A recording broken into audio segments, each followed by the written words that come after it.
It's time to dive beneath the surface and into the minds and hearts of your favorite celebrities and pop culture icons.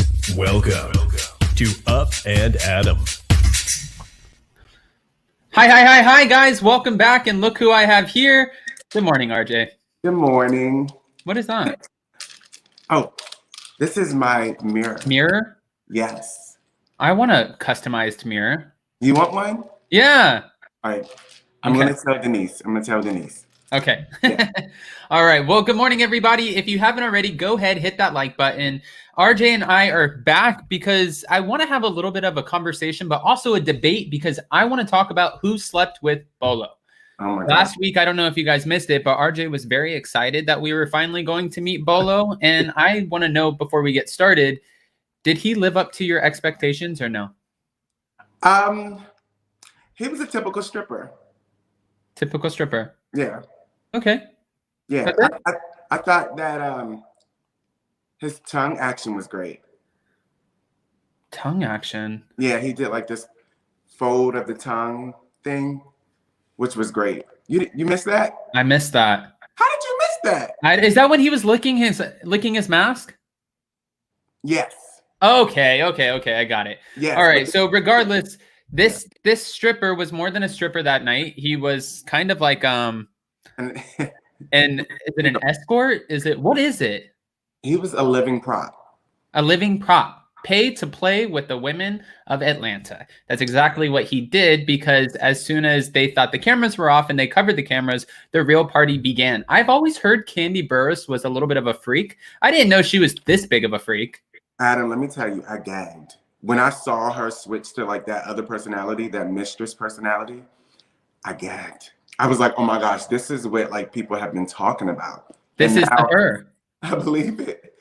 And she doesn't even it's funny because she doesn't even really change her voice that much. It still sounds like, the Kandi that we all we love, except she gets a little bit deeper and she goes, okay, guys, call me mistress. And it's like, what the hell just happened? What happened? Yeah, she was in character and at first it scared me. I was like. And she was full on arousing Cynthia. I know. Like in the swing. She had the thing in her panties that she controlled whenever she wanted it to vibrate. And then she was putting a vibrator on top of the vibrating panty thing and letting it all happen at the same time while she was jumping her bones in the swing. She had Cynthia buzzing the entire night. I mean, that was kind of intense. That was intense. I mean, but that's what it's giving. I mean, it's the Bachelorette Party. You get Kandi, the owner of Candy Coated Nights, and all of these sex toys. You get Kandi as basically the host of the evening. Yeah, I wouldn't have expected anything less. And I think Cynthia, she probably thought the same thing. Like, Kandi goes in. Yeah, I think the same thing. Okay, so we started off this episode obviously with Bolo coming into the house, and the women got excited. So they started. First of all, the fact that Kandi gave them $4,000 to play with, I was like, look at her. That's where the money's at. It's not Kenya's fake one-time private jet experience. It was, it's like when Kandi can come in and she's like, okay, so I got the stripper, I got $4,000 cash, I got everybody these elaborate outfits. Like, she really paid money. Honey, she loves the sex stuff. Yeah. So she'll pay for it if it's something that she loves. And honey, when I was like, wow, they about to make it really rain in this place. God. So Not Paid by Monique said, just an FYI, Bolo in Portuguese means cake. So that was a huge chocolate cake. My gosh. Okay. All right. And then Jordan Clemens said the fake Chanel was a choice. How do you guys know it was actually fake? Maybe it wasn't fake. I mean, because who makes stripper Chanel? Chanel, Well, it kind of looked like a trench coat, like a Chanel trench coat. Ripped up? No, it had buckles. I don't think Chanel makes those kind of coats. Okay. So I'll drop it. I don't know the fashion stuff, so I'll leave it. Marlo is the label queen, and she said that it was given fraud. Okay. Well, let's talk about Marlo for a second, because Marlo was one of the few that actually decided to not really play around with everything that was going on once the cameras went off. Marlo went to her room, and then the rest of the ladies hung out. But they're alluding to the fact that Porsha and Tanya were the ones who slept with Bolo. I want to know your thoughts. Who do you think was hooking up with Bolo in the other room? I think Porsha was definitely involved based off the things that I saw in the episode. She didn't even make it into in the producer's interrogation room. She didn't show up. She pled the fifth. Yeah, she didn't show up. And when they were telling her that Kenya was basically asking people what happened that night, I watched her facial expression. It went from really to, oh, well, I don't care about anything she says because I don't like her anyway. So it just really kind of, and then also she was very drunk that night. She admitted that she was drunk. Well, and she was kissing LaToya and saying that somebody was going to eat her that night. Well, yeah, I was getting to that point. She definitely swapped with LaToya, and like you said, she said that somebody's going to eat her. So if we work with probability here, the likelihood of Porsha being with Bolo is very likely, and it seemed that way. Okay, but there was one other person who was with Bolo. Who do you think that was? Do you think Tanya's freaky enough to do it? I don't know. I think that maybe the other person was LaToya, because LaToya kind of was like upset that Kenya was going around interrogating people, and up until that point, LaToya and Kenya were like this. She had never said anything against Kenya. And then the next day when she heard that Kenya was saying stuff, she was just like, I see what you guys mean. Like, that is actually genius. I really thought it was Tanya for a second. But if you think about it, Tanya loves to put on a good show and like party and have fun, but nothing means more to her than her fiance. Right. So I don't really think she would have done that. And she looked like appalled, like, no, this is not right. Don't bring me into this. Not like, oh no, why do you have to go? Like, you know, LaToya and Porsha seemed like they were kind of annoyed because Kenya was trying to uncover something, as opposed to Tanya, who was like, don't group me into that. Right. It was giving with Porsha and LaToya that night, it was giving girl, yes, tag team. We're gonna get our feels on. We're gonna get our feels on with him. It was giving tag team. And then it was like, you know, the next day, like I said, when everybody found out that Kenya was talking about everything when it was supposed to be confidential, I don't know if LaToya swap and spit with Porsha changed her mind, but she was offended. Well, Trey said no, Tanya looked scared to death. I don't know if she was scared because she didn't know how she was going to explain this to her husband, or if she was scared because she actually did it. And I kind of, honestly, I'm with RJ here, guys. Like, and also, if you guys haven't already, go ahead, hit that like button, show some love. But I think I'm with you. I like how I snuck that in there. I think I'm with you on this because I feel like LaToya has that kind of freaky side. LaToya is always talking about like my girlfriend and like play hooking up with Kenya, but then we actually see her kissing Porsha. They're making out, right? And if Porsha was like, I don't know. I mean, I'm with you on this. And also LaToya was telling Kandi, we can't do anything. We can't have the real fun because the cameras aren't off. Right. There's cameras everywhere. Right. I feel like an investigator here, even though you just did all of the work. It was LaToya and peach juice Porsha. Yes. That's my thoughts based off what I saw and what I pieced together from what I saw. Okay. Everyone is saying, yes, Shamia did say Tanya's name. It wasn't Kenya who said it. Okay. Well, Kenya was the one, though, who kind of went against the rest of the group, and only because she knew she didn't participate because her daughter was there, and maybe she wouldn't have participated anyways. But I feel like she kind of laid low in order to have this information, create it into a storyline, keep her name clean out of it because she knew it was going that way. So why not just let it go that way? And then the next day, make a fuss about it, make a storyline, get paid to be on the show. And that's exactly what Kenya is good at doing. I think that's what she did. She is a producer's dream. She did what the producers would definitely want her to do. I'm not sure if they made it up or she made it up, but either way, it's working. Well, and you know, just to be fair, producers could have had a hand in like, okay, Kenya, you know what happened last night, like what happened, and go ahead, like go ask the rest of the women. And Kenya's like, okay, I know what I have to do. Yeah, I mean, when the episode opened up, it opened up with Kenya lighting up a cigarette. It just seems so manufactured. I'm just not sure how authentic it was. I'm not sure. Maybe it was a little bit of both, the producers and Kenya together. But they turned it into this whole interrogation-esque episode. Do you think it was because they were lacking content from the pandemic and they wanted to make sure that this was like a really, really good, solid season, especially because some of the other housewives that have been filming weren't? Yes. What is that? I need a mirror. Yes. Okay. All of that. Okay, that's fair. So maybe nobody, well, no, but then I also still think that, so are you saying LaToya and Porsha might not have even have slept with Bolo? Or are you saying the only reason that they're making it into such a big thing is because they needed content? But yes, they probably slept with Bolo anyways. Okay, so they definitely needed content because of, the lack of being able to film all over because of COVID. But I really do think that there was a real interest in Bolo. You see Porsha freak out while on the porch, walking down the steps to meet Bolo.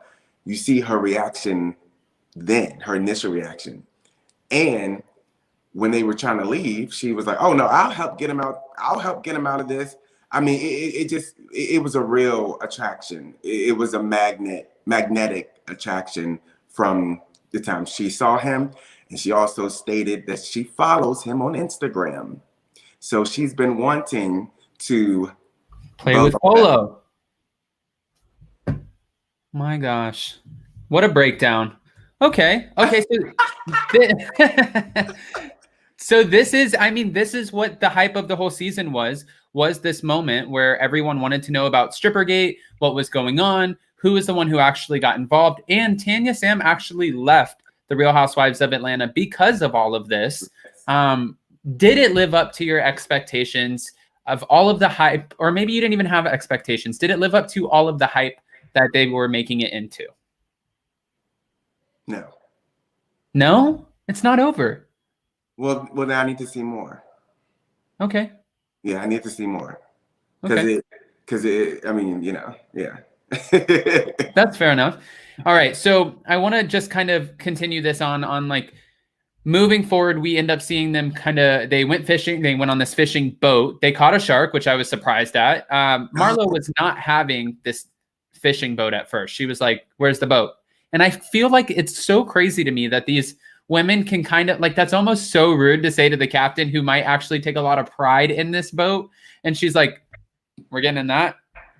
I'm like, oh man, like you got like, come on, Marlo. And he was telling her on her way out the door that it was not like it was a fishing boat. She's like, why do you have heels on? She continued to still wear the heels, knowing that it wasn't going to be like a yacht. And then she brought back, she put on the white slippers, the white fuzzy slippers. Yes. Oh my God. Okay. And then back at the house, this is when Kenya was interrogating everybody. She was talking to Cynthia about Drew Sidora. The fact that Drew Sidora actually ended up getting involved in this and like kind of getting a little bit freaky knowing her husband was at home, it almost made me kind of question, and who knows what she did, right? Like we weren't in the room, but it makes me question, okay, at first I felt bad for you when your husband's running off to Tampa, going 3 beaches away and not telling you where he's at. But what are you doing when your husband's not there? Well, if you look at Bolo and if you look at Ralph, they kind of come from the same yolk. Body, brown skin, short haircut. In my mind, I really thought of Drew during that episode. I was just like, you know what? He's similar to her husband in a way. I mean, and I could see why she would have a natural attraction to him. Do you think maybe at one time Drew and because this is also common, they were together in Los Angeles, and I knew plenty of people in LA who had open relationships or open marriages where they go off and they do their thing. I wonder if at one point Drew and Ralph actually had that kind of situation, and then that's what they're trying to figure out how to get out of now. Because you know how sometimes couples start out that way, but then they don't want to continue after a certain point? I don't get the feeling that they had an open relationship. I don't think that Ralph could. He doesn't strike me as a personality that could take an open relationship. So then technically, would this be cheating? Did she cheat even though it's a bachelorette party? That's the thing. I think that's a really great conversation to talk about, because it's just like when these bachelorette parties happen, when these bachelor parties happen, is it okay to kind of go there?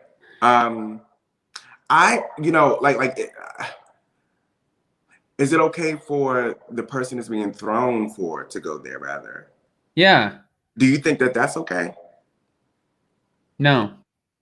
Okay, so therefore, then it's not. If said parties are married or in relationships, therefore it's inappropriate for them to go there with whatever craziness is going on sexually. Yeah, because I wouldn't think that Cynthia would be like. First of all, I wouldn't think it was okay if Cynthia went and did it, just like Cynthia wouldn't think it was okay if Mike Hill had a bachelor party and all of a sudden hooked up with a bunch of strippers. Like, it's no, you know, like can happen with men. I don't know. I feel like a lot of, I mean, again, just being like in LA for so long, there were a lot of sleazy people who would, before they would get married, they would go to Vegas and it was like, yeah, it stays with the boys. And, you know, it's like, or the girls are like, we don't say anything. And they go off and they do whatever they want. So I don't know. I've never actually been to a proper bachelor or bachelorette party, I don't think. Have you? No. And, you know, coming to think of it, I've heard of things like, you know, there was a bachelor party, then like a few, like a week or so before, and then word got out that the bachelor did something, and then the wife, or sorry, the fiance ended up calling off the engagement because she finds out that he actually did something with the strippers or whatever. So yeah. I think I would call off. I mean, honestly, I don't know. Like, it sounds super extreme, but also I would just think of it as cheating. Jewel Cray said Drew wasn't cheating. Who said she slept with Bolo? Okay, so then that brings us to another topic. What is cheating then? Because if he had his face and she was like pretty much like his, I mean, I don't know what they were doing, but what is cheating then, right? If they're all like, he's just kind of, no. Okay. Like, this Come on, guys. Yeah. I know that there's a silver line here, and sure, you don't have, do you have to go all the way with somebody for it to be cheating? Can you not just like, what if you meet up with somebody and make out with them in their car and then you go home to your husband? That's cheating. That's cheating. I'm not saying Drew slept with him. I'm saying, though, there's something that went down in this house. But like, it's weird because like, I've seen married women have like these male strippers on them and grind on them, and everybody's just like, woohoo! But that's like, you know, I don't know. I don't know where the fine line is. You know what I'm talking about. You know, women go out there in relationships, they're in marriages, and then they get grinded on by these strippers. Same thing with men. And it's like, I don't know. No, I mean, I don't think that I would be okay with that. But okay. I've seen women right there with their men and strippers get on them and do things. I've seen it. So yeah, but then that's some weird, like, that's like the husband wants to watch his wife like hook up with another man. Like that's kind of like those kind of, not, I don't want to say weird because I'm sure people who might be in this room. A fetish. Yeah, like a fetish. Okay. Some people are into that stuff. I don't know. This is a really interesting topic though. I mean, this is what we got. We got Strippergate. And Kenya's going to find out exactly who it was. Again, we know that Tanya Sam is leaving the Real Housewives of Atlanta. And we ended off this episode with Porsha just pretty much saying that she's not in the mood to pray. I don't know. I feel like Porsha won't go all the way there with freaking out anymore because she's done it so much on the Real Housewives of Atlanta. And especially Kenya knows she has the ability of taking Porsha there. But I do want to say Porsha will still freak out. Even though she might not like have this massive blow up and drag Kenya across the floor, she's going to get annoyed that Kenya's digging into this bag and trying to pretty much throw mud on Porsha might be single, yes, but she still has a baby to go to, a reputation. You know, like if everybody in Atlanta knows that Bolo hooks up with all of these people and then all of a sudden hooked up with Porsha, you might feel like that's making your name dirty. Right. That's true. But like she said, she was single. I think she said that in the episode. Like I was single. That's another clue. Yeah. Well, we know. I feel like we know it's Porsha. We just don't know who the second person is. It's between Tanya and LaToya. But even LaToya said, I have proof. I was back in my room at 6 a.m. and like on Instagram. But then I was thinking in my head, why were you up at 6 a.m. just laying there? Like maybe you just went back to your room at 6 a.m. and then Kenya heard Porsha continue on until 7. I don't know. Right. Exactly. And actually he was leaving at 7:04. Right. So maybe she went back early. Exactly. Or like you said, she went back early and Porsha was the last one. Porsha gives me last one tease. Yeah. Porsha gives me, girl, go ahead. Can you leave, girl? Go to bed. Yeah. She gives me that energy. I can see that. Okay. Because LaToya gives me very, after a while, she's like, okay, I'll just leave you two alone. I'll just leave you. And I kind of feel like LaToya, and this is like way off topic, and I don't want to, I mean, it's not way off topic, but I feel like, you know how like some people are like those, and I'm going to keep this like not being raunchy at all, but some people are like those selfish, like people who hook up with people. So they're called like the selfish people. I feel like LaToya might have gotten what she wanted. And then she was like, later, Bolo. You know what I mean? Yeah. And then Porsha was like, more. You know, Porsha was like a kid in a candy shop. I can just only imagine her sex talking him like, I followed you on Instagram and now you're finally here. My God. Barbie Doll said it definitely was Porsha and Tanya. I don't know. Why you say definitely Tanya? Yeah, why? Yeah, answer that, Barbie Doll. Why do you say definitely Tanya? But Tanya never defended what room, like where was she at? She never said, I stayed in my room. I was in my room last night. She didn't say that. Well, it was interesting because Tanya's a friend of the show and Marlo's a friend of the show, but they gave Marlo a confessional. And Shamia. That's so odd. They gave Shamia a confessional too. That is just so funny. Did Tanya ever deny? Did she ever deny? Jordan Kelman said, or Kellerman, Tanya quit because she has respect for herself and wasn't going to let Real Housewives of Atlanta make a fool out of her. I also think this probably happened, but would we care if it wasn't a secret? Honestly, no, I don't think anybody. I think because they're making it a secret is why anybody cares in the first place. Otherwise, no, I don't think it would matter. But also LaToya Ali might want it to be a secret too, because even though she jokes around and she's like, I go out here and I can hook up with whoever I want. You don't know what her divorce or her contract or what that marriage looks like with her husband. Sometimes if you cheat on your spouse, you lose everything. Right. So I don't know if Georgia's a fault state or a no fault state, but I mean, I know in Tennessee, like if you cheat on your spouse, you lose and they can prove it. It's not even a discussion. It's not 50-50 the house, 50-50 the car. Nope. They get 100% of everything. Oh, wow. That's good. Yeah. I mean, that's an incentive probably not to cheat on your spouse. Right. See, look at that. All right, guys. I'm curious what RJ is looking forward to most for next week's episode. I was telling RJ that my camera battery is about to go out, so we're going to keep this a little bit shorter today.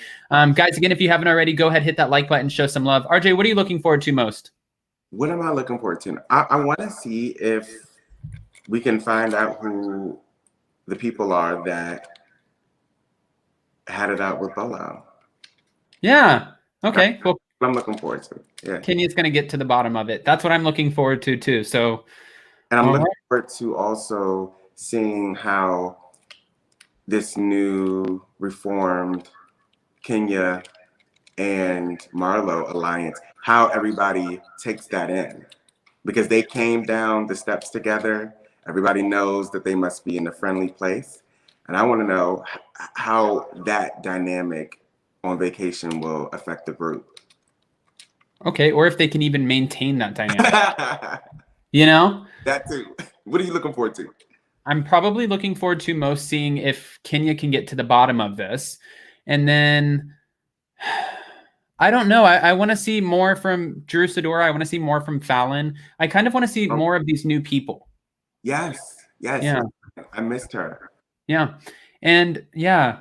Well, good thing that she wasn't there, though, because she has a lot to lose and nobody needs to be accusing Fallon. Like, these girls are, some of these women are so thirsty and jealous. Like, they would totally throw Fallon's name in there, just ruin everything. I'm pretty sure Fallon caught wind that was going to happen. And she said, girl, no. Yeah, I agree.